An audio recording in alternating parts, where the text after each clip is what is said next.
I guess I should start at the beginning.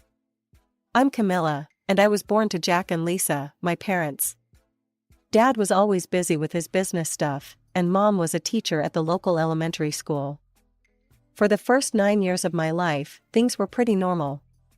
We lived in a cozy house in the suburbs, had family dinners, went on vacations, the usual stuff. Dad was always working on some new business idea. He'd come home late, his head full of plans and dreams. Mom was the calm one, always there with a hug or a kind word. She'd help me with my homework, bake cookies with me on weekends, and tell me stories before bed. But then, when I was 9, everything fell apart. It was a regular Tuesday evening. I was in my room, playing with my dolls, when I heard shouting from downstairs. It wasn't the normal kind of arguing, this was different, scary. I crept down the stairs, my heart pounding. I saw Mom and Dad in the living room. Dad's face was red, and he was waving his arms around. Mom was crying, mascara running down her cheeks. "How could you, Lisa?" Dad yelled. "With Mark? My God, he's been to our house for dinner." Mom was sobbing now. "I'm sorry, Jack, it just happened. I didn't mean for it to." "Didn't mean for it to what? To destroy our family?" Dad's voice cracked. The next few weeks were a blur. There were hushed phone calls, meetings with people in suits, and a lot of crying, from both Mom and Dad. I didn't fully understand what was happening, but I knew it was bad. Then came the day Dad told me we were leaving. He knelt down in front of me, his eyes tired and sad. "Camilla, honey, you and I are going to be living somewhere else. We're leaving the house for your mom." "Why can't we stay here with Mom?" I asked, my lower lip trembling. Dad looked around the living room, his gaze lingering on the family photos. "It's complicated, sweetie. But we both love you very much. That will never change." As Dad and I drove away from our house, my stuffed animals and favorite books piled in the back seat, I felt like my whole world was crumbling. I didn't know it then, but this was just the beginning of a long, painful journey. Life with Dad turned out to be way different than I expected. At first, I thought we'd be struggling, But Dad's business suddenly took off. Before I knew it, we were moving into this huge house, even bigger than our old one. It was weird, living somewhere so fancy when I still felt so messed up inside. Dad was working all the time. He'd leave before I woke up and come home after I was in bed. A lot of days, I'd end up at Grandma and Grandpa's house, that's Robert and Eleanor, Dad's parents. "Camilla, honey, come help me with these cookies," Grandma would say, trying to keep me busy. Grandpa would take me out to the garden, teaching me the names of all the plants. They were nice and all, but it wasn't the same as having my parents around. When Dad was home, he was different. Stricter, I guess. "Camilla, have you done your homework?" he'd ask as soon as he walked in the door. Or, "Camilla, your room's a mess. Clean it up before dinner." It was like he was trying to be both Mom and Dad, and not really managing either. But I gotta give it to him, he was trying. Every Sunday became what he called Daddy-Daughter Day. We'd go out and do stuff together, just the two of us. Mini golf was his favorite, he'd get so into it, acting all goofy and competitive. "Watch out, Camilla. I'm going for a hole-in-one," he'd shout, making me laugh despite myself. Sometimes we'd go get ice cream. I'd always get the triple chocolate fudge, and he'd pretend to be grossed out. "How can you eat that sugar bomb?" he'd ask, while secretly stealing spoonfuls when he thought I wasn't looking. Other times, we'd hit up the local museum. Dad would read every single plaque out loud, putting on different voices for each one. In 1492, Columbus sailed the ocean blue, he'd say in this ridiculous pirate voice, making me giggle and the other visitors stare. When I turned 10, Dad signed me up for piano lessons. I wasn't too thrilled about it at first, but it turned out to be pretty cool. Dad would come to every recital, sitting in the front row with this big, goofy grin on his face. Even when I messed up, which was a lot, he'd be the first one on his feet, clapping like I'd just won a Grammy or something. But even with all that good stuff, I couldn't help missing Mom. Some nights, when Dad was working late, I'd pull out our old family photo albums. There was Mom, smiling in every picture.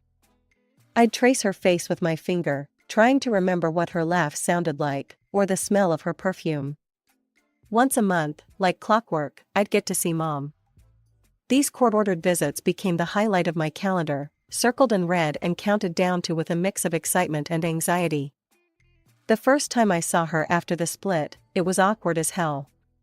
We just stood there, staring at each other like strangers. Then Mom burst into tears and pulled me into a hug so tight I could barely breathe. After that, our visits became a whirlwind of activities and indulgence. It was like Mom was trying to cram a month's worth of mothering into a single day. She'd take me shopping, buying me clothes that made me feel grown up and cool. I remember trying on this crop top and thinking I was hot shit. "You look beautiful, sweetie," Mom gushed. When I wore it home, Dad nearly had a heart attack. "Absolutely not," he said, his face turning red. "Go change, now." I stomped up to my room, furious. "Mom lets me wear it," I muttered. "Well, I'm not your mother," Dad shot back. The next visit, Mom took me to this fancy cafe. The kind of place with tiny sandwiches and waiters in bow ties. "Order whatever you want, honey," Mom said with a wink. I went nuts. Chocolate cake, ice cream sundae, 3 different kinds of soda. By the end, I was so hyped up on sugar I was practically vibrating. Dad wasn't thrilled when I came home bouncing off the walls. "What did she feed you?" he grumbled, watching me zoom around the living room. But the best visit was when Mom surprised me with a trip to Adventureland, the local amusement park. We rode every roller coaster twice, screaming our heads off and laughing until our sides hurt. As we sat on a bench, sharing a massive cotton candy, Mom got this faraway look in her eyes. "Remember when we used to have family picnics in the backyard?" she said softly. "Your dad would burn the burgers, and we'd end up eating ice cream for dinner." I nodded, a lump forming in my throat. Those memories seemed like they belonged to someone else now. Mom squeezed my hand. "I miss those days, Camilla. I miss you. Maybe someday we could be a family again." My heart leapt at her words. "Really?" I asked, hardly daring to hope. She smiled, but it didn't quite reach her eyes. "We'll see, sweetie. We'll see." For weeks after, I'd daydream about moving back in with Mom, about our family being whole again. But then I'd look at Dad, see him trying so hard to make pancakes shaped like Mickey Mouse, and feel guilty for even thinking about leaving. Just before my 12th birthday, Mom dropped a bombshell. She was getting married to Mark. Yeah, that Mark, with whom she'd had an affair with. The wedding was like something out of a fairy tale. Mom looked stunning in her white gown, and Mark, well, he looked happy. I stood there in my frilly bridesmaid dress, watching them exchange vows, and felt torn in two. Part of me was happy for Mom. She was glowing, laughing in a way I hadn't seen in years. But another part of me couldn't help thinking about Dad, alone in our big empty house, probably buried in work or binge-watching some crappy TV show. After Mom and Mark's wedding, things started to change. Our visits took on a new flavor. Mark was always there now, hovering in the background like an eager puppy. He'd ruffle my hair and say stuff like, "I always dreamed of having a daughter just like you, Camilla." It was nice, I guess. Weird, but nice. And the way Mom would beam at him when he said it, like he'd just handed her the moon or something, well, that made me feel good too. Like maybe this whole messed up situation could work out after all. Mom started talking more and more about me living with them. She'd go on and on about this room they were planning for me. "It'll have a window seat, Camilla," she'd say, her eyes sparkling. "Just like you always wanted. And we can paint it any color you like." I'd nod and smile, trying to ignore the knot in my stomach. It felt like betraying Dad to even think about it. Our shopping sprees became less frequent. Instead, we'd have these big family dinners at their place. Mark would cook, he wasn't half bad, actually, and then regale us with stories about his work. Mom would hang on his every word, and I'd sit there, pushing food around my plate, feeling like a third wheel in my own family. When I turned 14, everything kicked into high gear. Mom started calling me every week, sometimes more. She'd show up at my school events unannounced, bringing me flowers or taking me out for ice cream after. "You know, Camilla," she'd say, stirring her coffee, "you're old enough now to decide where you want to live. The courts would listen to you." I'd freeze up every time she brought it up. Part of me wanted to jump at the chance, to go back to the way things were before. But another part wasn't so sure anymore. One day, she showed up at my debate club meeting. I was in the middle of arguing about climate change when I saw her slip into the back of the room. After it was over, she rushed up to me, beaming. "Oh, Camilla, you were wonderful," she gushed. "You know, if you lived with us, you could join the debate team at your new school. They're state champions." I felt my stomach clench. "Mom, just think about it, okay," she said, squeezing my arm. "We want you home with us." As I watched her leave, I felt torn in two. Home. What did that even mean anymore? That night, I lay in bed, staring at the ceiling. I thought about Mom and her new perfect life with Mark. I thought about Dad, working himself to the bone to give me everything I needed. I was 14 years old, and the weight of the world felt like it was on my shoulders. How was I supposed to choose? How could I possibly make a decision that wouldn't hurt someone I loved? My 15th birthday was coming up, and instead of being excited, I was dreading it. Mom and Dad were at each other's throats about who would host my party. It all came to a head at this family dinner at Dad's place.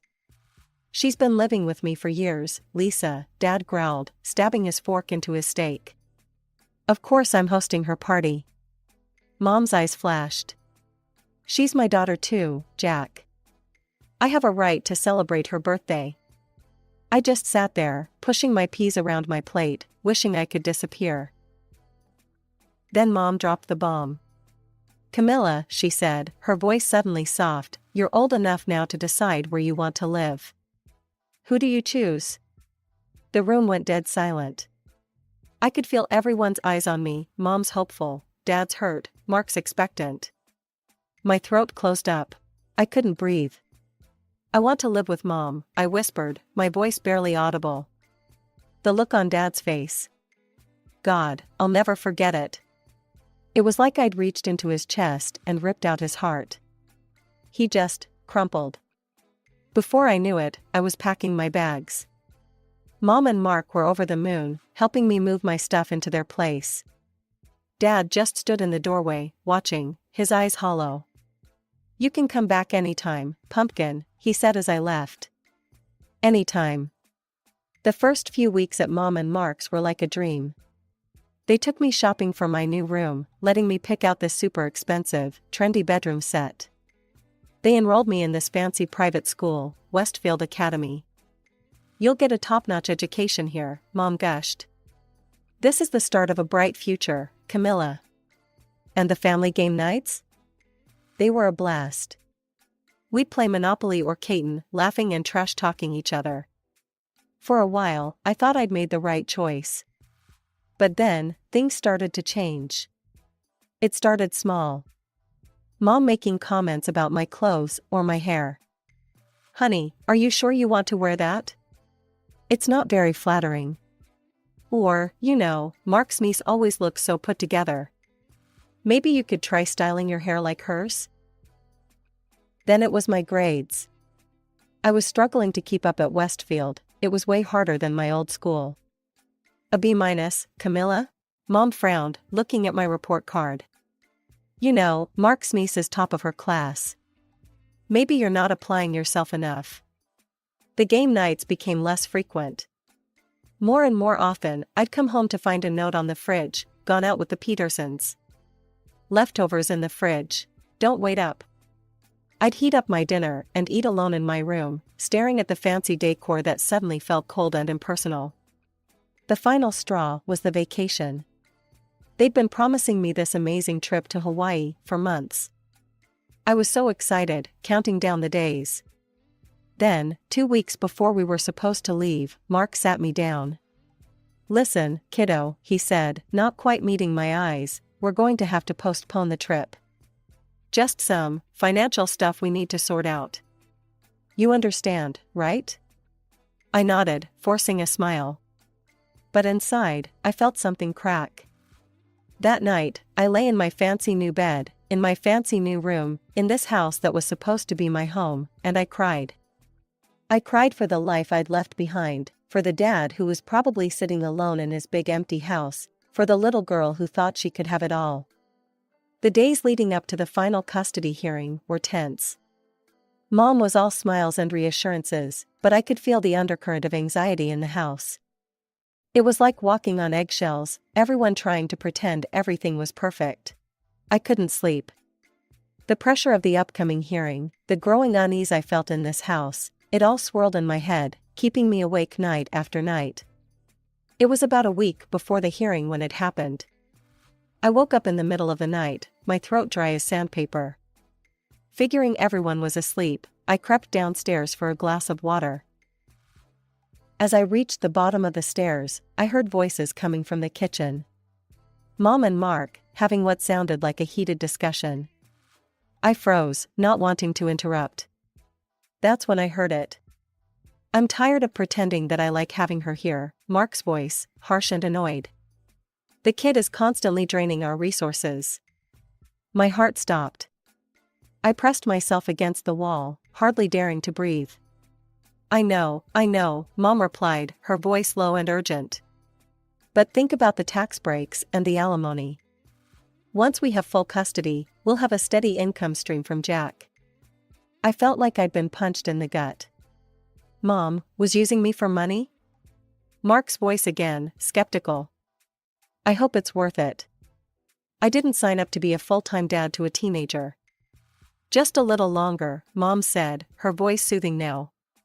"Once she's officially ours, we can start setting some stricter rules. Maybe even send her to boarding school." I didn't wait to hear more. I bolted back upstairs, my need for water forgotten.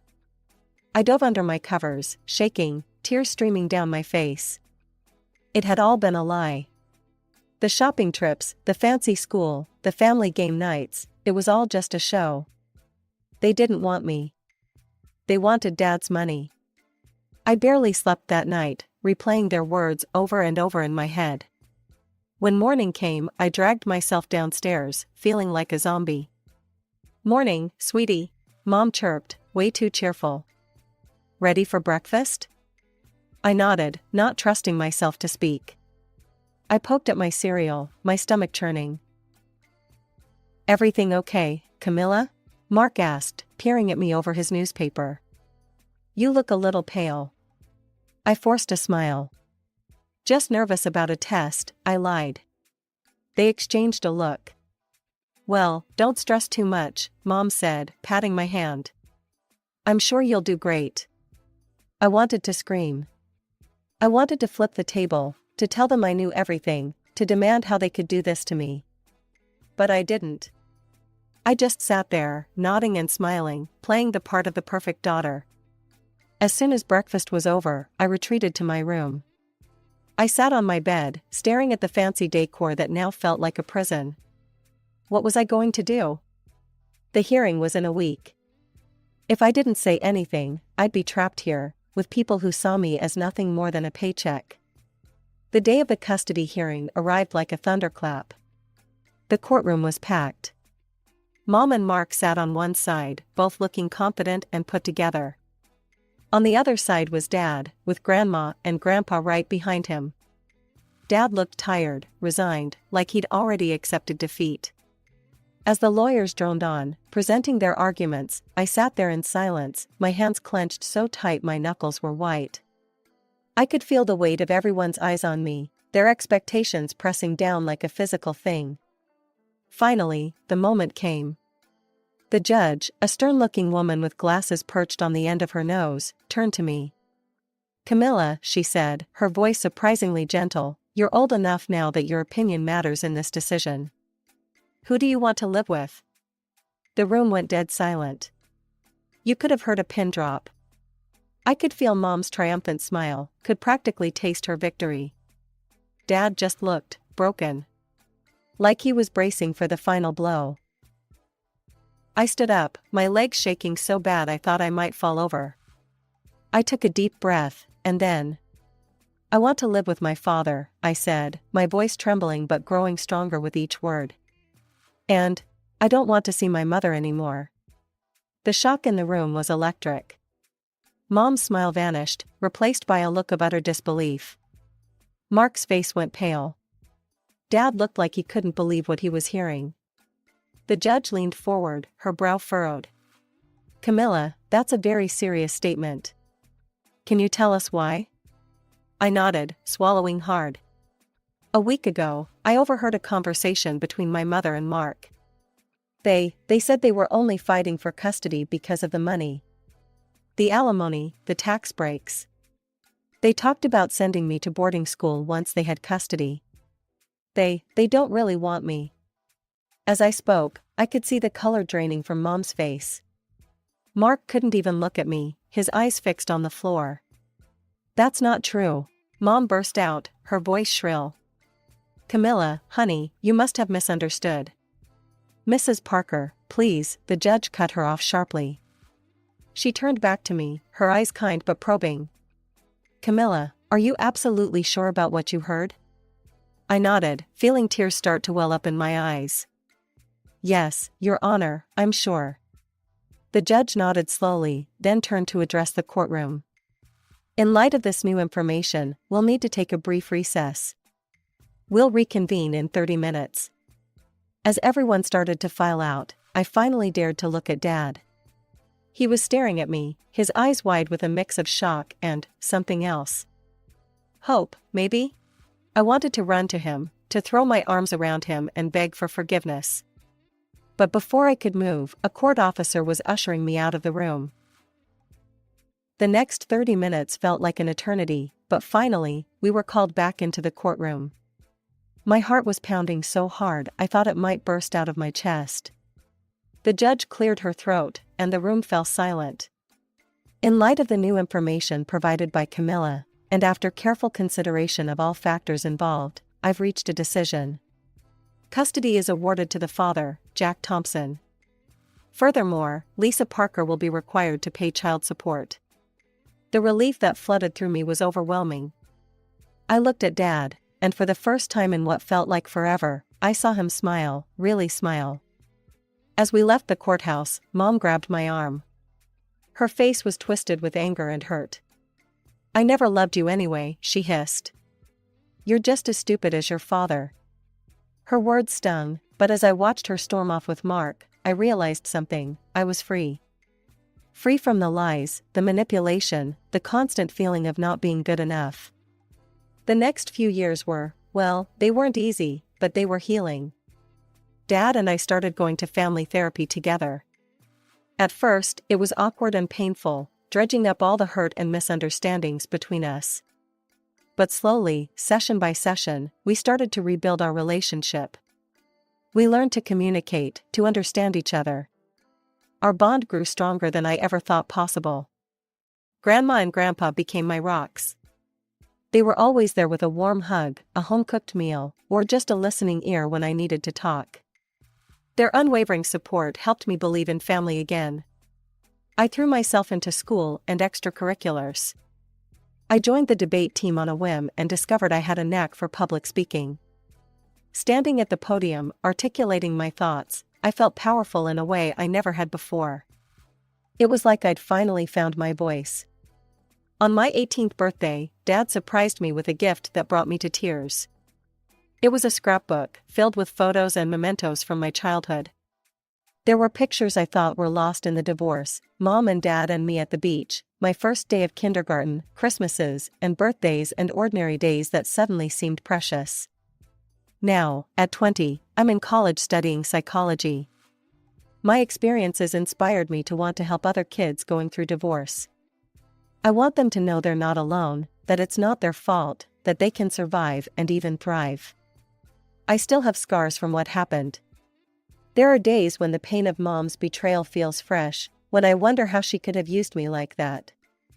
But I'm learning to use that pain as fuel, to turn it into something positive. I've started speaking at conferences about children's rights in divorce proceedings. I tell my story, hoping it will make a difference.